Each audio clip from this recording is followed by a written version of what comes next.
ನಮಸ್ಕಾರ ಸ್ನೇಹಿತರೆ, ಹೇಗಿದ್ದೀರಾ? ಎಲ್ಲರೂ ಚೆನ್ನಾಗಿದ್ದೀರಾ ಅನ್ಕೊಳ್ತೀನಿ ಸ್ನೇಹಿತರೆ. ಎಲ್ರಿಗೂ ಮೀಡಿಯಾ ಅಪ್ಡೇಟ್ಗೆ ಸ್ವಾಗತ ಸುಸ್ವಾಗತ. ಸ್ನೇಹಿತರೆ, 2025ರ ಈ ಒಂದು ವರ್ಷದಲ್ಲಿ ಜುಲೈ 26ರಿಂದ ಧನುಸ್ಸು ರಾಶಿಯವರ ಭವಿಷ್ಯ ಹೇಗಿರಲಿದೆ, ಈ ರಾಶಿಯವರಿಗೆ ಸಂಬಂಧಪಟ್ಟಂತೆ ಆರೋಗ್ಯ, ಶಿಕ್ಷಣ, ಉದ್ಯೋಗ, ಆರ್ಥಿಕ ಸ್ಥಿತಿ, ಕುಟುಂಬ ಮತ್ತು ವ್ಯಾಪಾರದ ಬಗ್ಗೆ ಏನೆಲ್ಲ ಗೋಚರ ಫಲಿತಾಂಶಗಳನ್ನು ನೀವು ಪಡೆಯಲಿದ್ದೀರಿ. ಹಾಗೆಯೇ ಜುಲೈ 26ರಂದು ಶುಕ್ರನ ರಾಶಿ ಬದಲಾವಣೆಯಿಂದಾಗಿ ನಿಮಗೆ ಏನೆಲ್ಲ ಪ್ರಯೋಜನ ಆಗಲಿದೆ, ಯಾವುದರಲ್ಲಿ ಶುಭವಾಗಲಿದೆ, ಯಾವುದರಲ್ಲಿ ಬಹಳ ಎಚ್ಚರಿಕೆಯನ್ನು ವಹಿಸಬೇಕು, ಗ್ರಹಗಳ ಸಂಚಾರ ಹೇಗಿರುತ್ತೆ ಅನ್ನೋದ್ರ ಬಗ್ಗೆ ಸಂಪೂರ್ಣವಾಗಿ ತಿಳಿಸ್ಕೊಡ್ತಾ ಹೋಗ್ತೇನೆ ಸ್ನೇಹಿತರೆ. ಆದ್ರಿಂದ ವಿಡಿಯೋನ ಸ್ಕಿಪ್ ಮಾಡದೆ ಇಲ್ಲಿಂದ ಕೊನೆ ತನಕ ನೋಡ್ತಾ ಹೋಗಿ ಸ್ನೇಹಿತರೆ. ಸ್ಕಿಪ್ ಮಾಡಿ ವಿಡಿಯೋನ ನೋಡೋದ್ರಿಂದ ನಿಮಗೆ ಅಷ್ಟು ಇನ್ಫಾರ್ಮೇಶನ್ ಅರ್ಥ ಆಗೋದಿಲ್ಲ.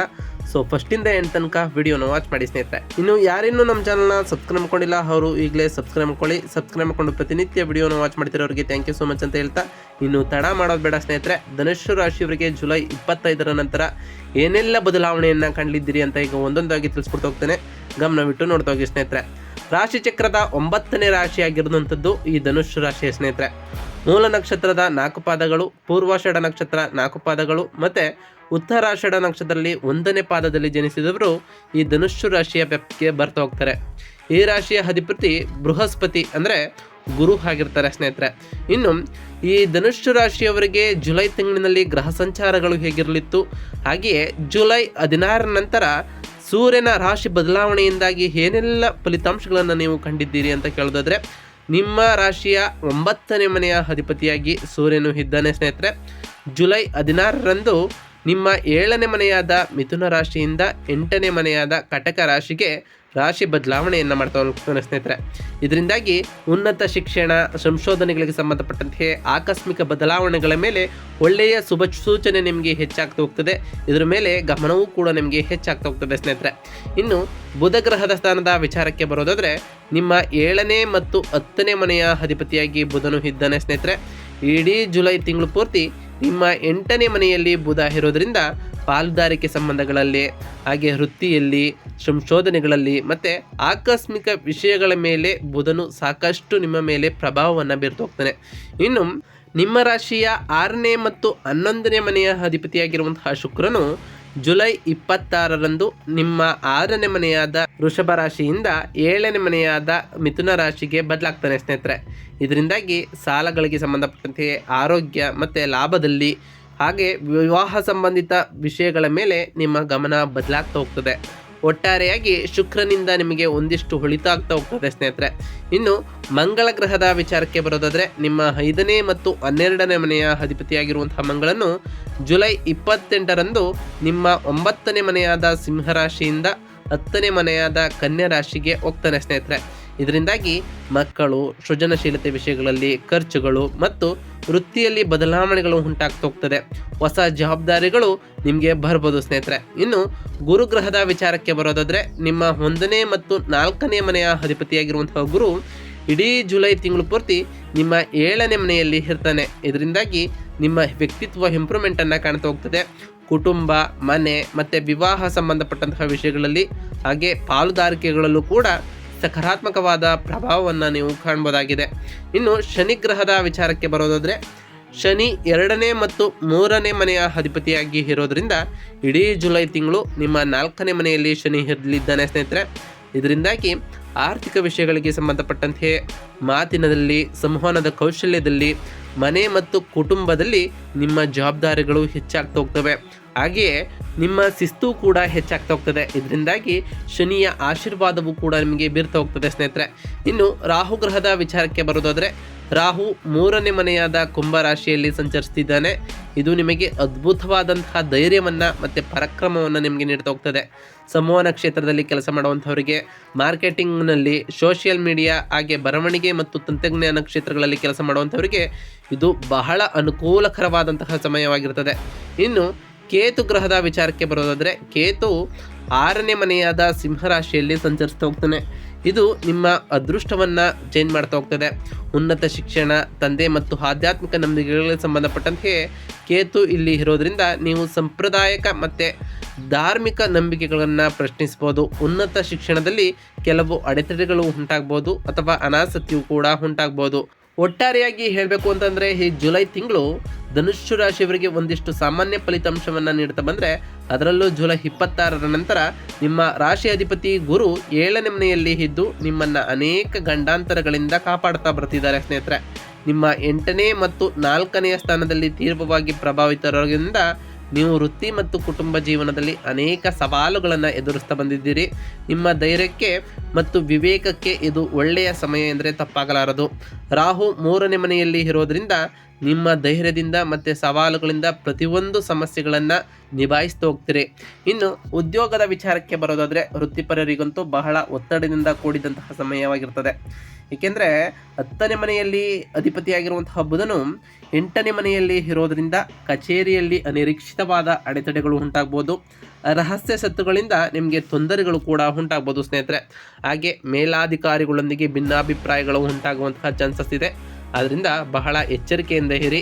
ಕೆಲಸದ ಹೊರೆ ವಿಪರೀತವಾಗಿ ಹೆಚ್ಚಾಗಿ ನೀವು ಮಾಡುವ ಕೆಲಸಗಳಲ್ಲಿ ತಪ್ಪುಗಳು ಸಂಭವಿಸುವಂತಹ ಸಾಧ್ಯತೆ ಇರ್ತದೆ. ಸಂವಹನ ಮತ್ತು ದಾಖಲೆಗಳ ವಿಷಯದಲ್ಲಿ ಬಹಳ ಜಾಗರೂಕರಾಗಿ ಇರಬೇಕಾಗುತ್ತದೆ. ಜುಲೈ 16ರ ನಂತರ ಅಂದರೆ ಸೂರ್ಯನು ಈಗಾಗಲೇ ರಾಶಿ ಬದಲಾವಣೆಯನ್ನು ಮಾಡಿದ್ದಾನೆ. ಸೂರ್ಯನು 8ನೇ ಮನೆಗೆ ಬರೋದರಿಂದಾಗಿ ಒತ್ತಡ ಇನ್ನಷ್ಟು ಹೆಚ್ಚಾಗ್ತಾ ಬಂದಿದೆ. ಈ ಸಮಯದಲ್ಲಿ ವಾದಗಳಿಂದ ದೂರವಿದ್ದು ನಿಮ್ಮ ಕೆಲಸವನ್ನು ಜಾಗರೂಕತೆಯಿಂದ ಮಾಡಿಕೊಳ್ಳುವುದು ಬಹಳ ಮುಖ್ಯವಾಗಿರ್ತದೆ ಸ್ನೇಹಿತರೆ.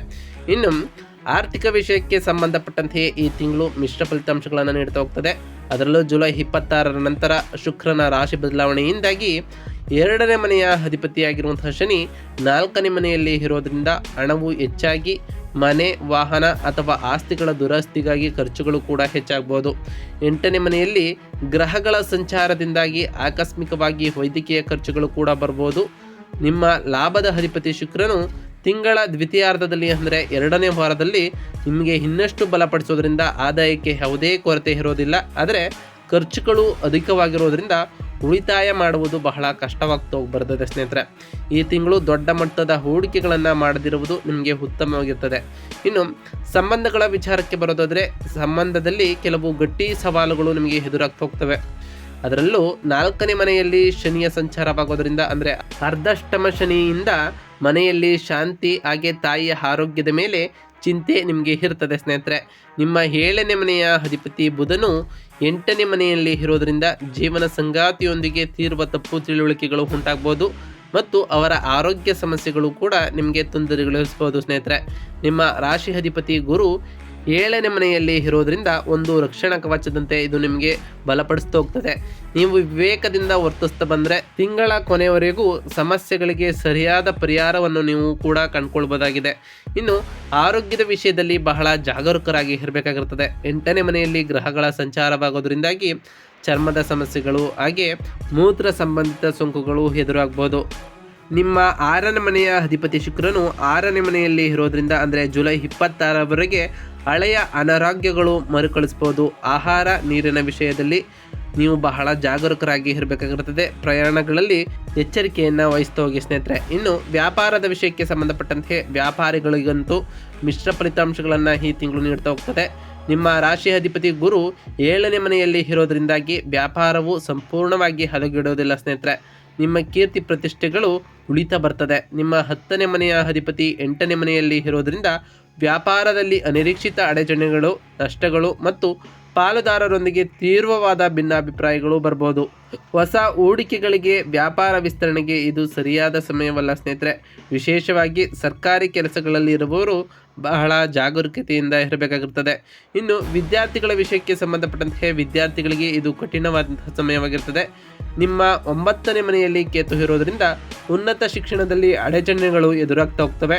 ಹಾಗೆಯೇ 8ನೇ ಮನೆಯಲ್ಲಿ ಗ್ರಹಗಳ ಪ್ರತಿಕೂಲ ಪ್ರಭಾವ ಮತ್ತು ಓದಿನ ಮೇಲೆ ಏಕಾಗ್ರತೆಯ ಕೊರತೆಯಿಂದಾಗಿ ಫಲಿತಾಂಶಗಳು ನಿರಾಶಾದಾಯಕವಾಗಿರುತ್ತದೆ. ನಿಮ್ಮ ರಾಶಿ ಅಧಿಪತಿ ಗುರು ಅನುಕೂಲಕರವಾಗಿರೋದ್ರಿಂದಾಗಿ ನೀವು ನಿಮ್ಮ ಶಿಕ್ಷಕರ ಸಲಹೆಗಳನ್ನು ಪಾಲಿಸುತ್ತಾ ಪರಿಶ್ರಮದಿಂದ ಕಷ್ಟಪಟ್ಟರೆ ಈ ಕಠಿಣ ಕಾಲವನ್ನು ನೀವು ದಾಟಬಹುದಾಗಿದೆ ಸ್ನೇಹಿತರೆ.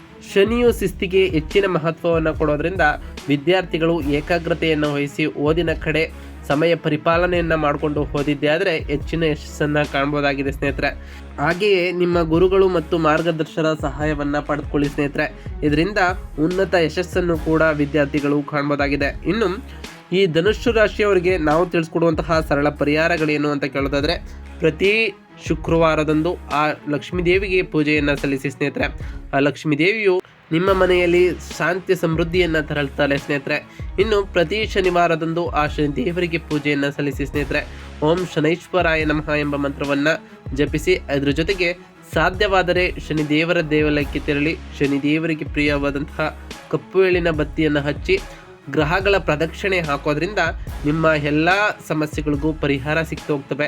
ಇನ್ನು ಪ್ರತಿ ಗುರುವಾರದಂದು ಓಂ ಗುರುವೇ ನಮಃ ಎಂಬ ಮಂತ್ರವನ್ನು ಜಪಿಸಿ, ಇದರಿಂದ ಆ ಗುರುದೇವರ ಆಶೀರ್ವಾದವೂ ಕೂಡ ಸಿಕ್ತು ಹೋಗ್ತದೆ.